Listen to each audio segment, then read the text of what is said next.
Kind of what brought you back to the trio format? Yeah, with these two guys, well, actually what happened, well, Stanley's from Philadelphia, of course. You know, that's not the only reason, although I'm like Bill Cosby with that, with the Philadelphia thing. But because we have a very close knit kind of thing. Musicians, most musicians are from the city. But it's not that. It becomes a sort of a.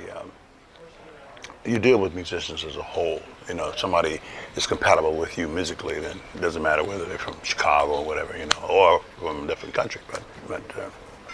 But I think that with Stanley worked on a project, Looking Out project, when I was on Columbia for a very, very short time, and I did 2 records for them. One was Legend of the Hour, and then the other one was Looking Out with Phyllis Hyman and Carlos Santana. And yeah, that record, which was really different. Sometimes I veer off and do things, you know, sort of going around about explain why I'm using Al and Stanley, but I just want to give you sort of an idea how things progressed. But anyway, and Al, of course, I've been knowing him for years, and when I was signed with Milestone Records, Sonny Rollins, we did was there, and we did the Milestone Jazz tour, also a tour, and but even going further back than that, Al is somebody that I've known for a long time, and occasionally he's played with me, like with my regular trio, with the exception of when Aaron wasn't available, and when he had something to do, then Al would come in, and it was like he would come in. It was like he played with me on a regular basis, you know, because we're so compatible musically, you know. Unbelievable. It's an experience, the dynamic level, you know. It's just amazing. But but I've been knowing both those guys a long time, you know. How important do you think that generational element is when you choose players? Yeah, well, you know, to give you an example, it's really funny because I think it's important in terms of reference, you know, and maturity. But then again, Brian Blade played with me, Brian and Joshua Redman, and these guys were listening, and Brian was listening to everything else. That it doesn't necessarily. A person doesn't necessarily have to come up in the same generation, but if they do, that's good. You have references, and that's one thing about Al. What I like is that he has those references. We both have these references that we kind of grew up with, but at the same time, he's not afraid to, you know, to expand and do different things and keep it like very fresh, you know, and that's very important. You know what I mean? And then again, you know, like I said, like, you know, I like Brian's playing a lot, you know, so because he's very fiery and he's just like Al, you know. It's some similarities, and they're playing, you know. And the main thing, you have to have somebody who's willing to listen, you know, to listen to what's going on, you know, not necessarily wrapped up in their own expression, but, you know, see it as a total experience as opposed to just, this is my experience. This is when you're on stage, it's an hour thing. You know, but we need leadership. When I was with Coltrane, it was the same thing. We looked to him for leadership, but at the same time, we were given all this freedom to do what we wanted to do, and we were very fortunate that we had the right people in our band, and so it all came together. You know what I mean? So it worked like clockwork, and so that's very important. So the generation thing is very important, but it's not the only thing. You know. In terms of the actual material on the record, it's got a very joyous and celebratory feel to it. You say that's correct? Yeah, I think so. Is that indicative of your mindset as an artist and an individual? Yeah, I like to be able to just go on a venture, you know, when I'm playing. I like to have the freedom to be able to do that. I mean, I don't mean just for the sake of doing something that's, you know, out there, or doing something that's, you know, just because it's different or something like that. But I like to be able to experiment in a way where I kind of take people along the way and then bring them back, like a voyage, you know, and bring them back, and so that they can understand what I'm doing, as opposed to like trying to. I don't want to baffle them, you know. I just want them to be able to see that it's music is that's what music's about, you know. It's about enjoyment, and it's about going on a trip. You know? And but I think that this combination of people was perfect. I think this time, you know, it's like in the previous times. I think that because we do give it some thought. It's not something we just at random throw people together and say, okay, this is going to work. But I mean, we have a connection, you know, and So that's before the decision is made to really discuss it, and I think this proved to be great. I really wanted to do this, and then after doing the recording, that really did it. I spoke to Stanley talking about his work on the upright, and he mentioned that he hasn't been given a lot of credit for his abilities. He hasn't had a lot of opportunities to play in that mode. So I imagine once you got together with him to do this, he had some pretty incredible energy and enthusiasm in the studio. Yeah, I knew he could do it because we also did a thing. Stanley and I did a thing. I think it's been a long time, actually 8 years ago or whatever. Did something for. I'm trying to think of the name of the company. They had some TV productions, and they wanted the guy named Jack Lewis. He put together something. It was like, it was taped. It was all prearranged. We talked about it, and it was all legal. And we did a program with Roger Calloway, and I think Stanley was playing bass, and Peter Erskine was playing drums, and Randy Brecker, and I mean, there was a lot of people.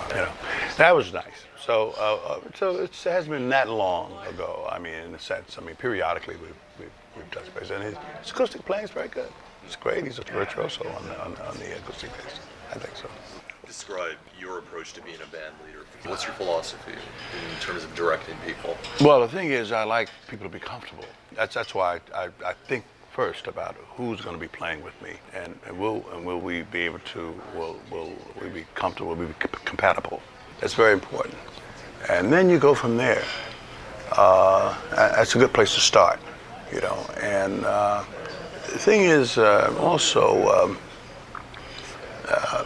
I like to provide enough room so the person feels comfortable enough to do what he has to do. I don't like to handcuff people, but at the same time, he's got to understand, that he's playing with me and that he's got to listen. That's very important. Listening is very, very important. Listening and responding, very, very important.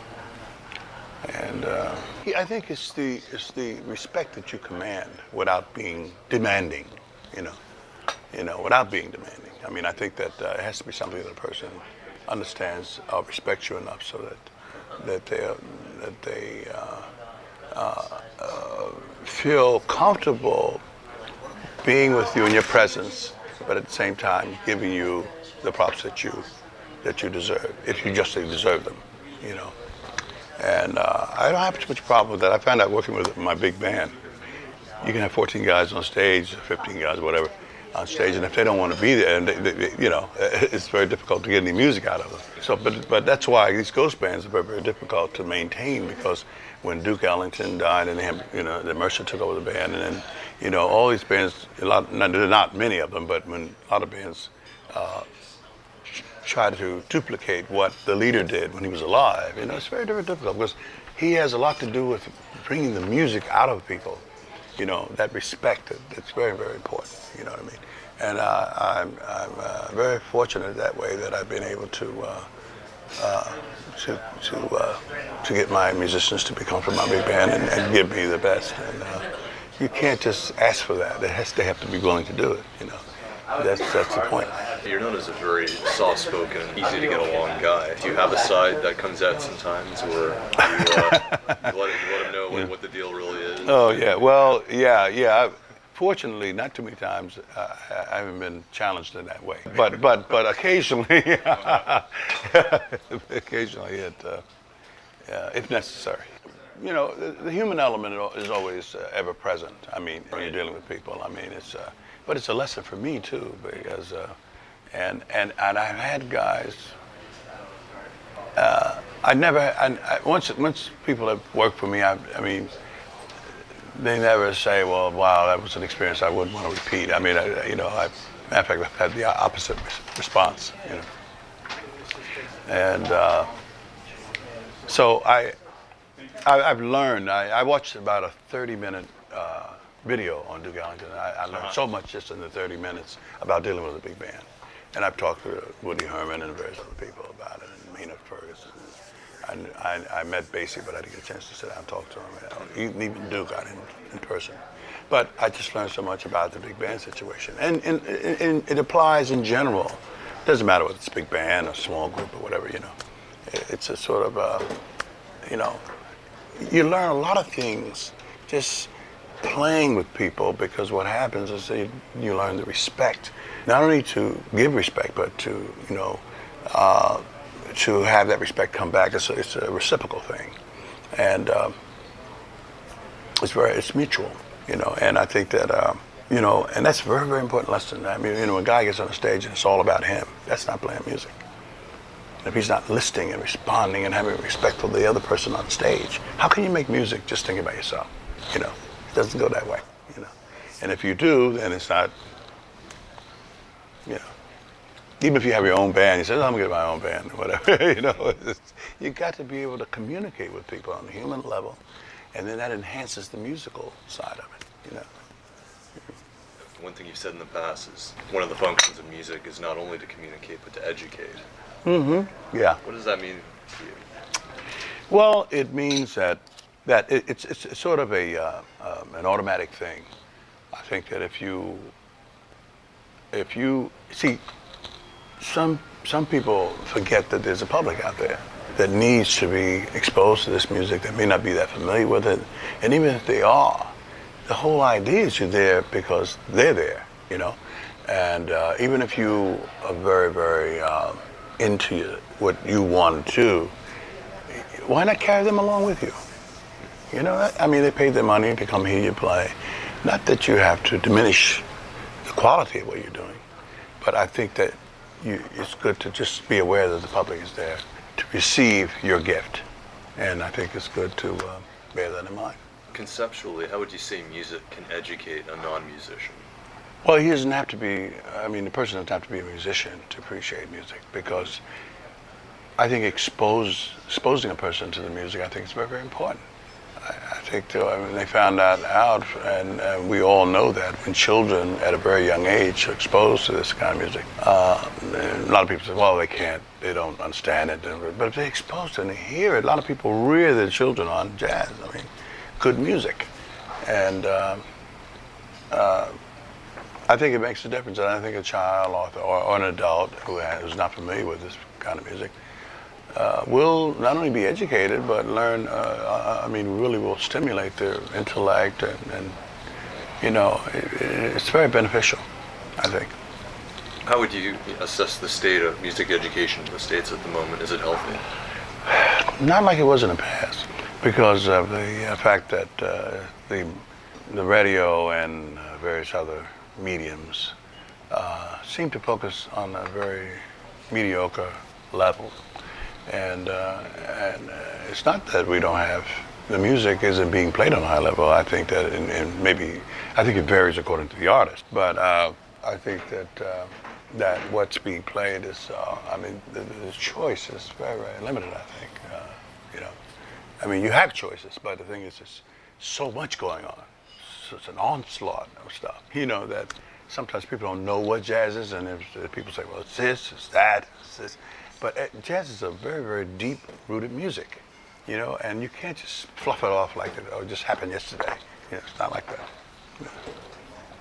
I spoke to Joe Zawin on the same topic as well, and he had very harsh words, as Joe does for a long time. Joe's very opinionated. But yeah, I like him for that, because he's a strong person. He's very, you know, he knows what he wants to do, and well, of course, in Europe, see, they consider jazz an art form, and I mean, as well as here, a lot of people consider jazz an art form. But I mean, in Europe, that's, you know, so therefore they go out to concerts a lot. You know, they're more TV orientated than they used to be. But that's their form of entertainment, is hearing live music. You know, and that's why he may have had a strong opinion. I'll tell you what he said. He said he believes America is in a total state of cultural decline because we're no longer giving the artists the freedom they deserve and require. Mm-hmm.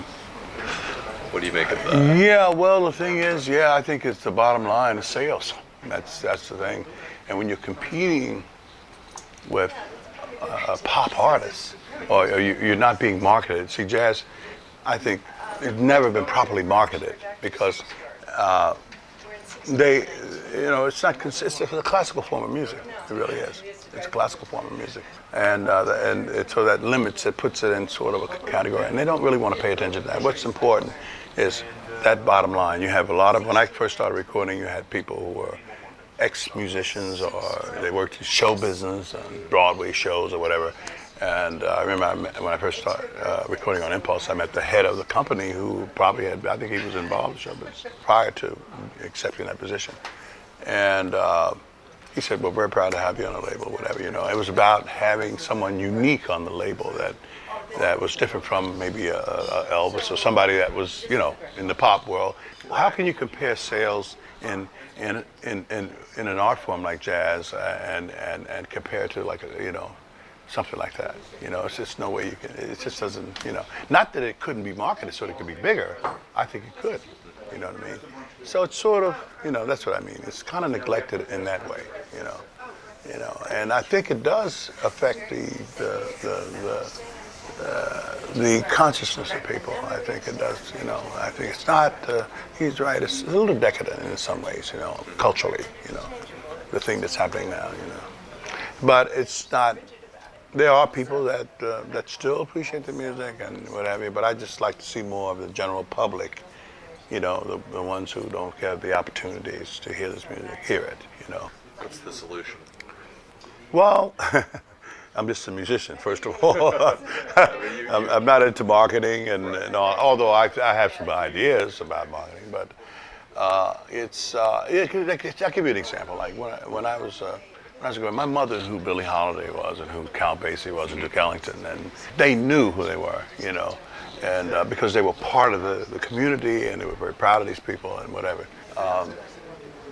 That kind of accessibility, it doesn't seem to exist anymore on that level. You know, where the average housewife and the average the plumber, the carpenter, right. And during that time, I mean, I remember I got on the bus one time in Chicago, and a bus driver, he says, "Oh, you guys," I was with Coltrane, "You guys are in town?"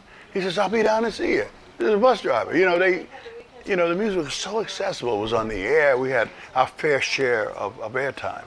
It was different, you know. It got to be so flooded now with stuff that's not on a quality level, but it sells.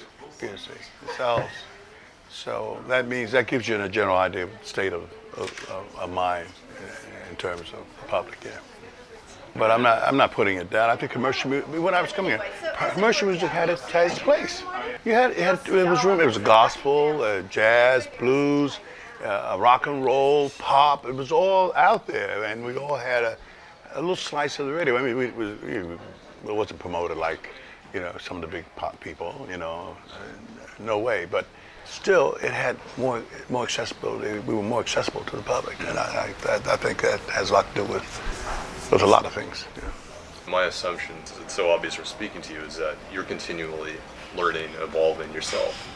How that works for you? Because I haven't. I'm not a fatalist. I haven't given up in terms of what good music can do for people, and because that's why I think I'm here is to offer what I have to the general public and to people that love music, you know. And yeah. So, but I think that I can't control what's outside of my realm, but what I can do is try to keep evolving as an artist. That's why you know, because that's what I want to do. That's what brings me the most joy. And if I can share that experience with people, then that's great. As a pianist, do you think you're evolving still? Yeah, I think I think that playing with the right, being inspired by the right people that's present, I think makes a big difference. I think that because it is a reciprocal thing. It's you know, you know, if you have the right people on stage with you and you're compatible, you can go to the heights. It's unlimited where you can go, and I think that that's sort of evolving. I think technically I have what I need to do that way, but I just need to, you know, I need to go on these journeys, and I need somebody to go with me. You know, I need to, you know. And, you know, and it enhances the whole thing, and you know, carries you to different places. It's lovely. One word you keep invoking is the word sensitivity as the overriding all. Well, you know, I think it's hard to play music if you're not sensitive. I think it's a self-defeating. You know, it's like a thing. Well, if you're not sensitive, then play by yourself. I don't know. Sensitivity is being in touch with yourself, and you know, being able to internalize, and you know, deep, go deep within, and hopefully come up with something of value. I'm astonished to hear that so many of you guys are still under the thumb of these labels that still exert much too much influence on what you do. Well, not me. Some of them. Yeah, no, I know. Yeah, I think probably. I think if you go in, if you step in the door, and you do it, you do it based on what they like only, or not necessarily only, but maybe they make wild promises. Record companies will do that sometimes, and they don't always comply with what they say. So I don't. When I go in, I know exactly. I kind of know what I want to do in terms of. I like freedom, artistic freedom. I don't mind taking suggestions. I'm equal to that. I'm not the kind of person. It has to be my way only. I'm not like that. And I think you can get yourself into a situation if you don't really think of it. If you don't be careful, you really will. It's not just about money, although money is important, the conditions of the contract and all that. But I think you have to really know what you want to do and how much freedom you need to create. Otherwise you can get yourself in a mess. And be unhappy. That's not the goal. The goal is to be happy and play music, and that's when I first started playing. That was what I wanted to. I enjoyed playing music, and I just wanted to continue creating. And sometimes, it's not a matter of a sacrifice, because you can sacrifice more trying to attain more material gain. And that's not, that can be a mess. But I've been sort of playing the label game. I do things for this label, a couple things for that label. I'm very, when it comes to signing a long-term contract, I used to do that years ago. I mean, when I first got started, I signed for 3 years with graduation clause, sort of thing, making things better next year than they were the year before. And I was advised to do that by some older musicians. So I was very lucky that way. And then I kind of knew what I wanted to do, You don't know everything. It's a gradual process over the years. But I sort of could anticipate what might happen, just judging on what happened to a lot of people. You're obviously looked upon as a jazz icon, and I'm wondering, do you ever feel that you're obligated to fulfill a certain role for people? Well, the only thing I'm concerned with is the preservation of the music, of our music on the quality level. That's what I'm concerned with. Whatever it is, I mean, I know when, that's my responsibility. It's because so much has happened to qualify what we're doing. The historical references and the people that made the sacrifices to be involved in this art form, that passed on, that dedicated their lives to it. So I do feel responsibility. That's why when I formed my big band, which was really formed because a lot of my members of my band, they were in Thad Jones and Mel Lewis's band, they were in Gil Evans's band, and they were, so they said, and when those friends passed on, then, I felt the responsibility of putting a band together, so yeah, because the legacy, the jazz legacy is so rich, so I owe it to myself and to, because I mean, I spent a lot of time, a lot of my life playing this music, most of my life. So there is a responsibility there. And it's something I love doing. I think it's a wonderful art form, and it's embraced all over the world, and it's very international, and and it's important. It's important. Yeah. Have you visited the John Coltrane African Orthodox Church here in the city? I haven't, but I know who you're talking about. Yeah, I think the thing is, okay, if people want to do that, that's fine. Matter of fact, I think it was 2020 they wanted to. Ed Bradley called me about wanting to do something about the church, and I don't think, knowing John, I don't know if if he would be, if he would want to be in that kind of position, even though he was very, if you look at his music, quite naturally, the religious elements, and yeah, definitely, he's a very spiritual person. And I knew him, his grandfather was a minister, and his grandfather was a minister, and so he grew up kind of in the church, and I used to go regularly at times when I was very young. But I think he'd be kind of uncomfortable with being. I think he would want to be a deity, in that respect, even if he is in our eyesight. He's like, yeah, he is TV. But I mean, he was very, very, very subtle, very quiet, very regal person, very very, very nice, very good man to work for. He was like a big brother to me. I was a kid when I met him, and when I first played with him, 17 years old. And he was like my big brother, I was like, we were like family, that's the way I looked at it, I didn't look at it, I was just working for him. I love working with John. I loved him as a person, and he was a good man, really good man, But if people feel as though they would like to deify him, like a saint or whatever, that's up to them. I didn't know him, I think he'd be a little uncomfortable with that. Yeah. Do you think it's an American leaning to elevate artists beyond humanity? And athletes. Yeah, we have a tendency to do that, and sometimes we're very destructive too, as well. We take a person and build them up, and then we look for sometimes ways to bring them down. And so I think it's to be in a position like that, it's very, very risky, to say, well, okay, yeah, right, I accept that. If you want me to be a god, fine, But it can be a little risky. Do you ever feel that placed upon yourself? Well, people have said things to me about this and that, and I take them for what they think that's fine. That's great. I mean, as long as they appreciate what I'm doing, but I'm not looking for them to do that for me. I'm here to do what I'm meant to do, and however you look at it, it's fine. I mean, I leave that up to the people, the public. I was really surprised to learn that there was a low ebb in your career. I mean, that was after I left John, after I left the quartet in the late 60s. At that time, jazz, and the jazz that we play, was being challenged by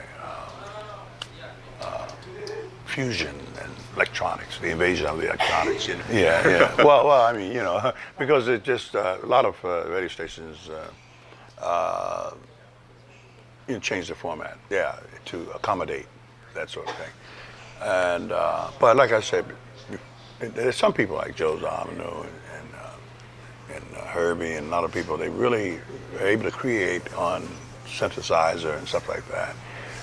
So I don't put it down like that. It's just that when you move something aside for something else that has so much.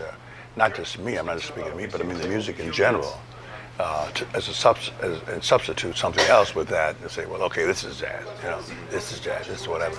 I mean, there's a broad definition, that's music, so people have the right to do what they want, but when you move something aside that they say, well, okay, that's not important anymore, I think it's very dangerous. I understand you completely avoided the whole fusion movement. Well, because I'm in love with my instrument, and Keith Jarrett's like that. Keith was a stickler on not playing electric. Yeah, I basically stayed away from it. I wasn't drawn to it at all. Because I mean, a lot of my sound itself is definitely embodied in the acoustic piano. How did you emerge out of that and get back into what you wanted to do? Well, it took a while, and it was a difficult period because I had a family at the time and raising a family. It was very difficult. I went through about 4 years of where I had to really tighten the belt. But it was good. I mean, when I say it was good, I mean, I learned a lot out of that experience. I mean, I'm not the only one. I mean, anytime Dustin Hoffman was a waiter down at the Village Gate in New York, I mean, I think a lot of people in show business, and in music and acting or whatever, have had to do some other things in order to sustain themselves through a certain period. You said you learned a lot. What did you learn? Well, I learned that we're not here alone.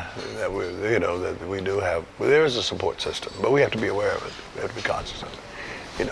That we do have help, even when when we're deprived of a lot of the things that we need.